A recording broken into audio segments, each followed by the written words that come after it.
അങ്ങനെ 9ാമത്തെ ദിവസം എനിക്കൊരു അടയാളമായിട്ട് എൻ്റെ ഒരു ഏജൻസി എന്നെ വിളിക്കുകയും, നിൻ്റെ ഇതിനു മുമ്പുള്ള ഹോസ്പിറ്റലിൽ ഫർദറായിട്ടുള്ള കാര്യങ്ങളൊന്നും നടക്കുന്നില്ല, അപ്പോൾ ഇപ്പോൾ പുതിയതായിട്ടൊരു ഹോസ്പിറ്റലിൽ ഇൻ്റർവ്യൂ വരുന്നുണ്ട്, അത് കൊച്ചി വെച്ചാണ് നടക്കുന്നത്, അപ്പോൾ നീ അതൊന്ന് പോയി അറ്റൻഡ് ചെയ്യുവാണെങ്കിൽ അത് പെട്ടെന്ന് തന്നെ നടക്കുന്ന ഒരു കാര്യമാണെന്ന് പറഞ്ഞു.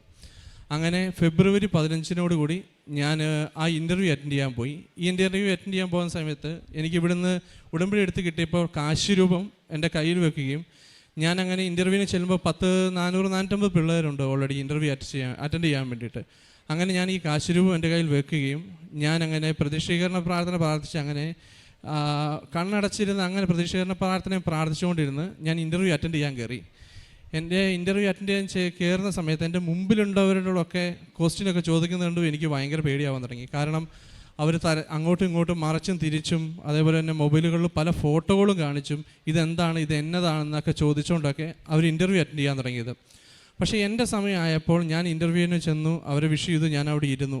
ആ സമയത്ത് അവരെന്നോട് ഇതിനു മുമ്പ് ഞാൻ എവിടെയോ കണ്ട് നല്ല പരിചയമുള്ള ഒരു രീതിയിലാണ് അവരെന്നോട് സംസാരിച്ചതും ഇടപെട്ടതും. എനിക്കൊരു ഇൻ്റർവ്യൂ ആയിട്ട് തോന്നിയേയില്ല. ജസ്റ്റ് ലിബറൽ കാര്യങ്ങളെല്ലാം ചോദിച്ചു, ഞാൻ ഇൻ്റർവ്യൂ പാസ്സായി. അവിടുന്ന് അമ്മയുടെ ഒരു അനുഗ്രഹം കൊണ്ട് മാത്രമാണ് ആ ഇൻ്റർവ്യൂ അത്ര പെട്ടെന്ന് അത് പാസ്സായത്.